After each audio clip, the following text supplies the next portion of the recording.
Well, listen, medical miracle is a phrase that really gets thrown around a lot. Yeah, but tonight Denise joins us with one man's story that certainly qualifies. Well, Rick and Nicole, at the height of the pandemic, infected with COVID, Christopher Stanley suffered a cardiac emergency that is almost always fatal. But tonight, he is alive to tell his story. And so my time period for the casino was 8 at night to 4 in the morning. And then when I got off there, I go to the docks and work at the docks. November 2020, 31-year-old Christopher Stanley works 2 jobs. The 17th, he leaves the Horseshoe Casino and decides to steal a nap. So I get home, I lay down, and something's wrong with my back and chest area is real tight.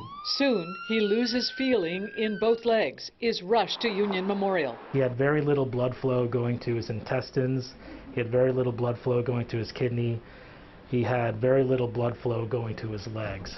What he had is an aortic dissection, basically a tear in the inner layer of the body's main artery to the heart, the aorta. His odds for survival? I'd say 1 to 2%. And there was an added complication. He had COVID. We weren't exactly sure how significant stressors to the body, like tears in your aorta, reacted to the COVID. Most surgeries were delayed during the height of the pandemic, but Dr. Valabhanini decides to operate. 2 weeks later, Chris wakes up in intensive care, isolated, intubated, on dialysis, his legs and left side paralyzed. When I woke up one day, all they had to do was move my head side to side. His brother tells him what happened. He said I had a tear in my aorta, and it was really bad, severely bad.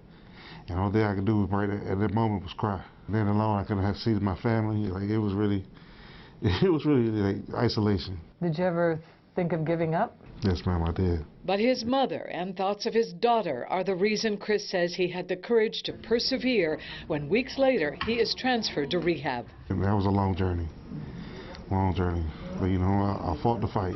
And today, he's not only walking, he is boxing.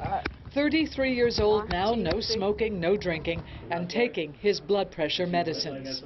Christopher, he had a large impact on our entire healthcare team. And I feel like, God brought me back to, let people know, take care of yourself.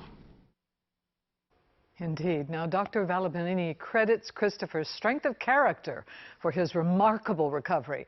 Although exact causes are unknown of aortic dissection, Christopher's high blood pressure, called the silent killer, made him a candidate. If you have a family history of aneurysms or hypertension, or you have high blood pressure, see a doctor and get it treated. Now back to you. Excellent reminders, Denise. Thank you. Wow. Talk about a miracle. Boxing. Boxing now, walking. To go through what he'd been through. Yeah. It's just, yeah. What a story.